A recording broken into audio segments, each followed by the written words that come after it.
नमस्कार, स्वागत है आपका आज की खबर में। आपके साथ मैं हूं चित्रा सिंह और बुलेटिन की शुरुआत करेंगे जहां नीट की तैयारी कर रही 18 वर्षीय छात्रा की संदिग्ध मौत का मामला लगातार तूल पकड़ता जा रहा है।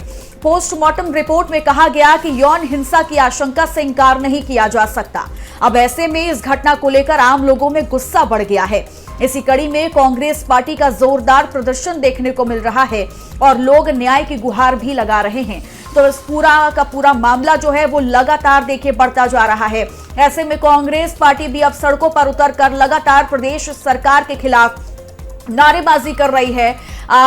मुख्यमंत्री नीतीश कुमार की फोटो लगाकर लगातार इसका विरोध किया जा रहा है। हाथ में पेपर लेकर इसका विरोध किया जा रहा है और अब इस घटना को लेकर जो आम लोग हैं उनमें भी गुस्सा बहुत ज्यादा बढ़ चुका है और इसी कड़ी में कांग्रेस पार्टी भी जोरदार प्रदर्शन कर रही है और अब लोग न्याय की गुहार लगा रहे हैं। तो पोस्टमार्टम रिपोर्ट आने के बाद पूरा मामला तूल पकड़ता जा रहा है। पोस्टमार्टम रिपोर्ट में कहा गया कि यौन हिंसा की आशंका से इंकार नहीं किया जा सकता।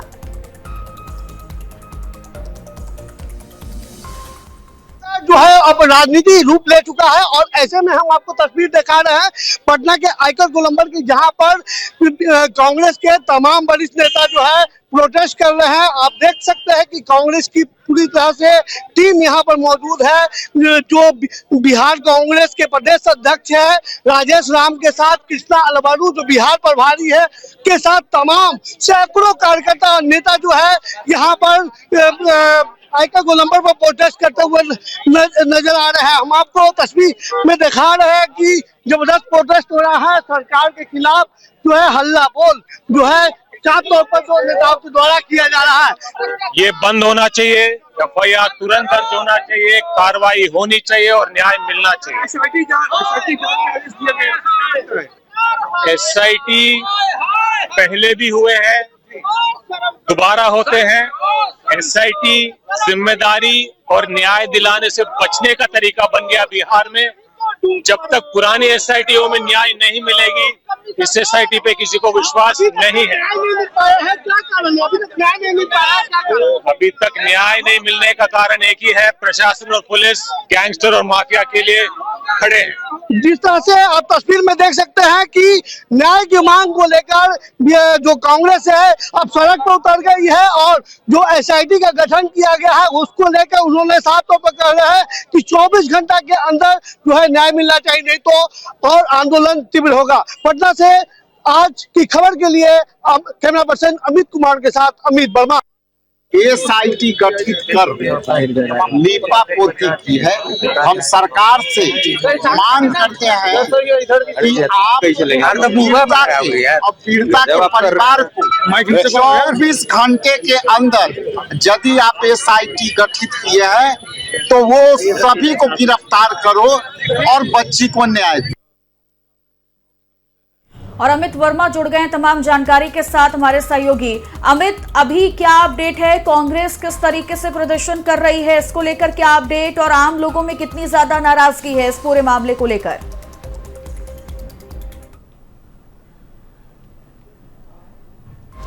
अमित, आवाज आ रही है आपको मेरी? चलिए, अमित तक हमारी आवाज नहीं पहुंच पा रही है, दोबारा से हम कनेक्ट करने की कोशिश करेंगे। लेकिन ये बड़ी जानकारी आपको बता रहे हैं जहां आप देखिए गुस्सा जो है वो लगातार लोगों का बढ़ता जा रहा है। लेकिन इस बीच कांग्रेस पार्टी भी जमकर प्रदर्शन कर रही है और अब छात्रा के लिए न्याय की मांग की जा रही है।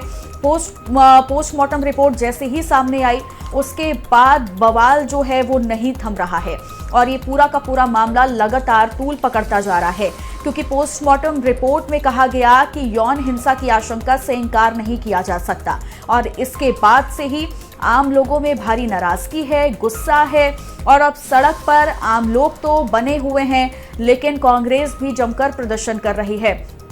अमित वर्मा एक बार फिर से हमारे साथ जुड़ गए हैं। अमित, अभी क्या अपडेट है? कांग्रेस भी प्रदर्शन कर रही है, आम लोगों में भी नाराजगी है इस पूरे मामले को लेकर।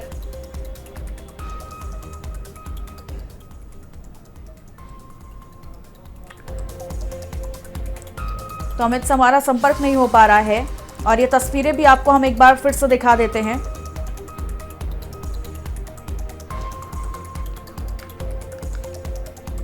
और अब आगे बढ़ेंगे, जहां लखनऊ से बड़ी खबर है। प्रतीक यादव ने सोशल मीडिया पर एक पोस्ट किया है। अपर्णा ने मेरा परिवार बर्बाद कर दिया। अपर्णा यादव से प्रतीक यादव तलाक लेंगे। 2011 में प्रतीक और अपर्णा यादव की शादी हुई थी। अपर्णा यादव एक स्वार्थी महिला हैं, प्रतीक यादव ने यह कहा। साथ ही उन्होंने ये भी लिखा है कि अपर्णा फैमिली डिस्ट्रॉयर हैं, यानी प्रतीक यादव जो कि उनके पति हैं, उन्होंने अपनी पत्नी को फैमिली डिस्ट्रॉयर बताया। हालांकि अपर्णा यादव राज्य महिला आयोग की उपाध्यक्ष हैं, लेकिन उनके पति के द्वारा जो पोस्ट किया गया है उसके बाद अब हलचल मची हुई है। प्रतीक यादव ने सोशल मीडिया पर एक पोस्ट किया जिसमें उनकी फोटोग्राफ के ऊपर लिखा हुआ है ए फैमिली डिस्ट्रॉयर, और यह तस्वीर अभी आप देख पा रहे हैं जिसमें उन्होंने पोस्ट करते हुए सीधे तौर पर लिखा हुआ है कि मैं तलाक लेने जा रहा हूं इनसे, यानी अपर्णा यादव से। अपर्णा यादव से तलाक लेंगे वो। 2011 में देखिए दोनों की शादी हुई थी, और प्रतीक यादव ने सीधे तौर पर यह लिखा है कि अपर्णा यादव एक स्वार्थी महिला है। प्रतीक यादव ने अपर्णा को फैमिली डिस्ट्रॉयर बताया है, और बकायदा आप ये फोटोग्राफ, ये पोस्ट भी अपने टीवी स्क्रीन पर देख सकते हैं, जिसमें उन्होंने पोस्ट में इस फोटोग्राफ को शेयर करते हुए उसमें बकायदा कैप्शन में लिखा हुआ है ए फैमिली डिस्ट्रॉयर। लेकिन अभी तक अपर्णा यादव की ओर से क्या रिएक्शन आता है इस पूरे मामले को लेकर, ये समझना बहुत ज्यादा जरूरी हो जाएगा। हमारे साथ हमारे वरिष्ठ सहयोगी पीयूष जी हमारे साथ जुड़ गए हैं। पीयूष जी, ऐसा अनुमान तो नहीं था, किसी को उम्मीद भी नहीं थी कि मुलायम परिवार से ऐसी खबर सामने आ जाएगी और प्रतीक यादव ऐसा पोस्ट कर देंगे अपनी बीवी के लिए। जी हाँ, बिल्कुल प्रगति, आप बिल्कुल ठीक बात कह रही हैं। ये एक हैप्पी फैमिली का जेस्चर हमेशा आता था इस परिवार को देख के। अपर्णा यादव और प्रतीक को मैंने अक्सर कई बार देखा, उनके तमाम पोस्ट में देखता था, तो एक बहुत ही अच्छा खुश परिवार दिखाई देता था। 2 बच्चे हैं, 2 बेटियां हैं इनकी, अपर्णा और प्रतीक की। हालांकि अब मुलायम सिंह भी नहीं रहे, और प्रतीक की जो माँ थी साधना गुप्ता यादव, वो भी अब नहीं है। लेकिन एक हैप्पी फैमिली की तरह ये लोग थे। लेकिन आज ये चौंकाने वाला पोस्ट आया है अचानक से, जिसमें प्रतीक यादव ये लिख रहे हैं अपर्णा यादव को वो एक फैमिली डिस्ट्रॉयर बता रहे हैं, कह रहे हैं इन्होंने मेरा परिवार बर्बाद कर दिया, और ये स्वार्थी महिला है, महत्वाकांक्षी है, और अपने महत्वाकांक्षा के लिए इसने सब कुछ कर दिया और परिवार को बर्बाद कर दिया, ऐसा प्रतीक कह रहे हैं। यहाँ पे एक चीज मैं कहना चाहूंगा कि मुलायम सिंह के ना रहने के बाद से ये देखा जा रहा था कि जैसे प्रतीक कुछ अलग थलग से पड़ गए थे। शायद ये उसका भी एक नतीजा हो सकता है कि समाजवादी पार्टी की ओर से, मतलब अखिलेश की फैमिली से कोई बहुत ज्यादा अब संबंध नहीं रह गया था। मुलायम सिंह के अंतिम संस्कार के बाद भी जो अंतिम संस्कार के बाद की जो भी रीतियां थी, जो भी रिचुअल्स थे, उसमें भी प्रतीक की उपस्थिति नहीं दिखाई पड़ी। प्रतीक अलग थलग दिखाई पड़ते थे, और अब ये बात सामने आई है। अपर्णा वैसे भी समाजवादी पार्टी के मुखिया की बहू, और वो जाके भाजपा ज्वाइन कर लेती है, भारतीय जनता पार्टी, और इस वक्त वो राज्य महिला आयोग की उपाध्यक्ष हैं।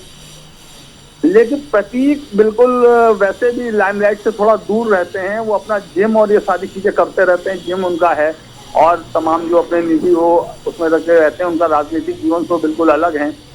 अचानक से ये पोस्ट जो आया है ये चौंकाने वाला है। हालांकि कुछ खबरें ये भी आ रही हैं कि अपर्णा की जो टीम है उसकी ओर से डैमेज कंट्रोल की भी कोशिश की जा रही है। ये बताया जा रहा है कि ये पोस्ट फर्जी है और अब प्रतीक का अकाउंट हैक हो गया है, लेकिन इस बारे में अभी प्रतीक यादव की ओर से कोई सफाई नहीं आई है। फिलहाल खबर यही है, प्रतीक यादव ने अपने इंस्टाग्राम पे पोस्ट करके लिखा है कि हालांकि पीयूष जी ये भी कह सकते हैं कि जब तक अपर्णा यादव की ओर से कोई बयान नहीं दिया जा सकता तो इन सारी चीजों पर जो अभी कई सवाल हैं वो क्लियर नहीं हो पाएंगे। लेकिन फिर भी क्या कानूनी तौर पर जो प्रक्रिया होती है तलाक की उसे शुरू किया गया है? क्योंकि खबर ये भी सामने आई है कि प्रतीक यादव लगातार इस चीज का जिक्र कर रहे हैं कि अपर्णा यादव सिर्फ अपनी पब्लिसिटी और अपनी प्रसिद्धि के लिए ही ज्यादा फोकस करती हैं। उन्होंने कभी पति को और अपने परिवार को समझने की कोशिश नहीं की। जी हाँ, बिल्कुल ये सही बात है कि प्रतीक ने यह भी कहा है, अब कानूनी प्रक्रिया अभी शुरू हुई या नहीं हुई, लेकिन प्रतीक ने यह लिखा है जरूर अपने पोस्ट में कि जल्द ही तलाक लूंगा। तो इसका ये मतलब माना जा सकता है कि वो वकीलों के संपर्क में होंगे और कानूनी प्रक्रिया की कहीं ना कहीं कुछ शुरुआत हो गई होगी। लेकिन अभी फिलहाल तलाक होने या ना होने की कोई बात इस तरीके से सामने नहीं आई है, खाली प्रतीक की तरफ से आया है और टीम अपर्णा की तरफ से तो इसका खंडन किया जा रहा है कि ऐसा कुछ है नहीं, इस तरीके की कोई खबर नहीं है, वो नहीं है। उनका अकाउंट प्रतीक का हैक कर लिया गया है, मेरे पति का अकाउंट हैक कर लिया गया है, अपर्णा की ओर से कहा गया, उनकी टीम की ओर से कहा फिलहाल गया है। देखना होगा कि अपर्णा यादव की ओर से इस पूरे मामले पर क्या टिप्पणी दी जाती है। बहुत बहुत शुक्रिया पीयूष जी आपका हमारे साथ जुड़ने के लिए। और वहीं वाराणसी में मणिकर्णिका घाट के सौंदर्यीकरण को लेकर अतिक्रमण तोड़े जाने के मामले में एआई जनरेटेड वीडियो और फोटो वायरल करने का मामला तूल पकड़ता जा रहा है। इस पर यूपी सरकार में मंत्री अनिल राजभर की भी प्रतिक्रिया सामने आई है। उन्होंने कहा कि विपक्ष के पास कोई मुद्दा नहीं है। जिस तरह से बाबा विश्वनाथ का कॉरिडोर बना और देश और दुनिया के श्रद्धालुओं का वहां तांता लगा, वहां जो काम हुआ उससे वे विचलित हैं।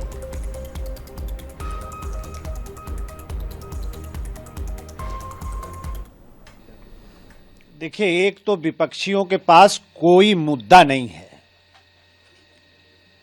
और जिस तरह से बाबा विश्वनाथ का कॉरिडोर बना और देश और दुनिया के श्रद्धालुओं का वहां तांता लगा, श्रद्धेय प्रधानमंत्री श्री मोदी जी के मार्गदर्शन में जो वहां काम हुआ और आज जो भी श्रद्धालु भगवान बाबा विश्वनाथ के कॉरिडोर में जाता है, वहां पर वो सरकार के प्रयास की जो प्रशंसा करता है, ये विपक्षियों को रास नहीं आता है। बहुत लंबी पीसी माननीय मुख्यमंत्री जी ने बनारस के सर्किट हाउस में किया, एक एक बात को स्पष्ट किया।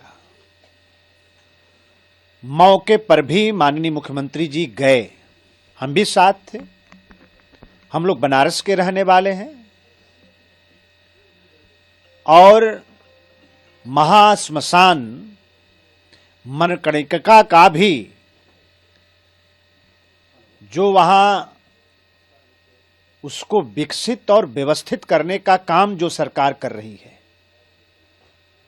ये विपक्षियों को फूटी कौड़ी नहीं सुहा रहा है। में आगे बढ़ेंगे, जहां भारतीय जनता पार्टी के राष्ट्रीय अध्यक्ष पद के लिए नितिन नवीन आज नामांकन दाखिल करेंगे।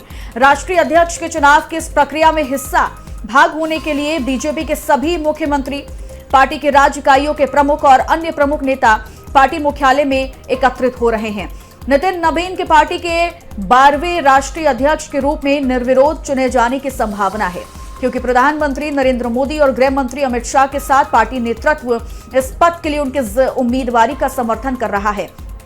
बिहार में 5 बार के विधायक नवीन को हाल ही में पार्टी का राष्ट्रीय कार्यकारी अध्यक्ष नियुक्त किया गया था और ये लाइव तस्वीरें आपको हम दिखा रहे हैं। और ये आज नामांकन जो है वो दोपहर 2 बजे के बाद होने वाला है और चुनाव जो है वो 20 जनवरी को होंगे। और इस लिहाज से लगातार जो तैयारियां हैं और जो बीजेपी के सभी मुख्यमंत्री हैं, पार्टी की राज्य इकाइयों के जो प्रमुख हैं और जो अन्य प्रमुख नेता हैं, वो पार्टी मुख्यालय में अब देखिए एक साथ आ रहे हैं और उनके पहुंचने का सिलसिला भी शुरू हो चुका है। मुझे बहुत खुशी है कि प्रधानमंत्री नरेंद्र मोदी जी ने नए जनरेशन की लीडरशिप डेवलप की है नितिन नवीन के रूप में और उनको समर्थन देने के लिए प्रस्तावक बनके मैं आज दिल्ली में आया हूं, उनका प्रस्तावक बनके। तो मुझे बहुत खुशी है कि नरेंद्र मोदी जी ने ये नई लीडरशिप डेवलप की है और ये नरेंद्र मोदी जी की और भारतीय जनता पार्टी की विचारधारा लेके वो आगे बढ़ेंगे। महाराष्ट्र से 22 प्रस्तावक है, उसमें से मैं हूं और हम सभी उनको समर्थन देंगे।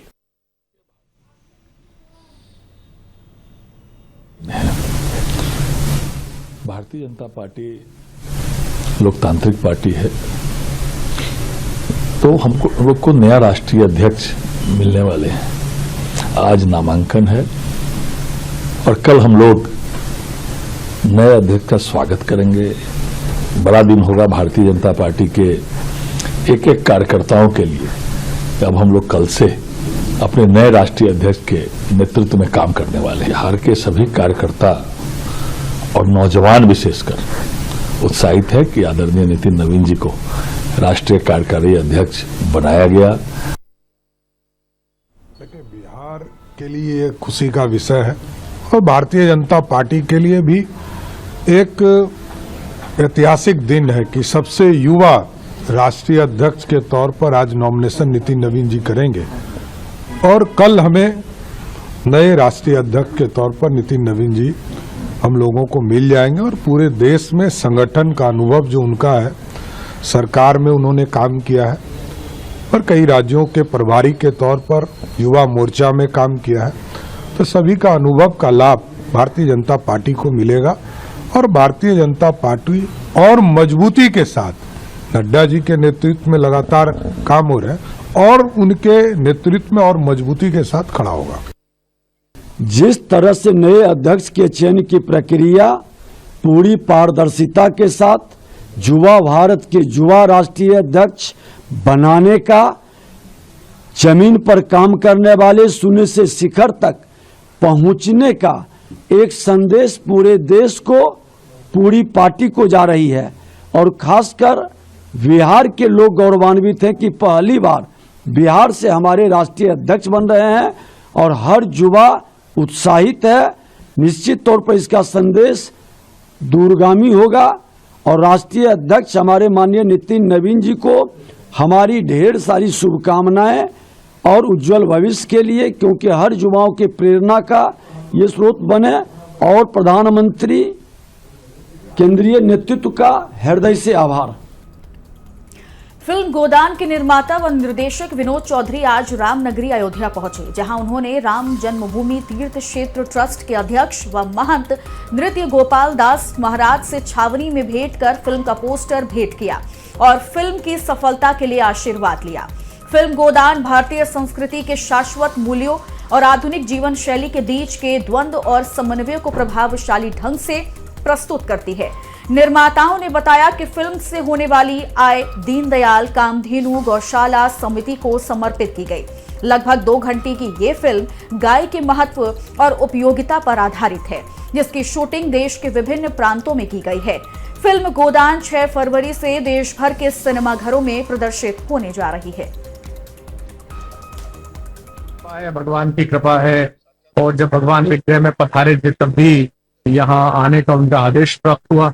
इस अंचल में कहीं भी जाइए तो मन करता है कि जिसके विषय में स्वयं भगवान ने कहा जन्मभूमि मम पुरी सुहावन, और इस समय तो जिस तरह का वैश्विक विस्तार होना चाहिए उसका यत्किंचित प्रयास समाज ने किया है, देश ने किया है, व्यवस्थाओं ने किया है, तो इसलिए और अधिक रुचिकर लगता है।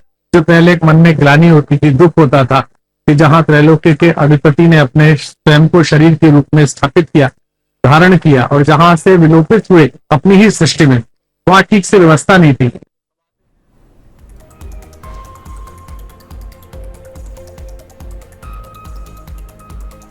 तो तस्वीरें आपको हम देखिए अयोध्या से दिखा रहे हैं, जहां फिल्म गोदान के जो निर्माता हैं विनोद चौधरी, वो देखिए अयोध्या पहुंचे और यहां पर उन्होंने राम जन्मभूमि में जाकर भगवान राम का आशीर्वाद लिया। साथ ही साथ ये तस्वीरें भी आपको हम दिखा दें जहां महंत नृत्य गोपाल दास महाराज से भी उन्होंने आशीर्वाद लिया है।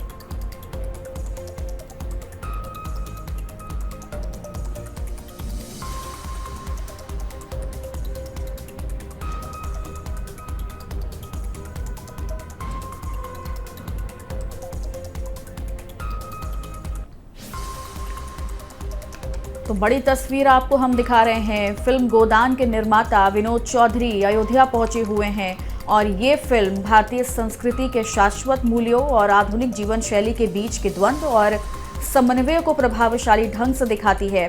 निर्माताओं ने ये बताया है कि फिल्म से होने वाली आय दीनदयाल कामधेनु गौशाला समिति को समर्पित कर दी गई है।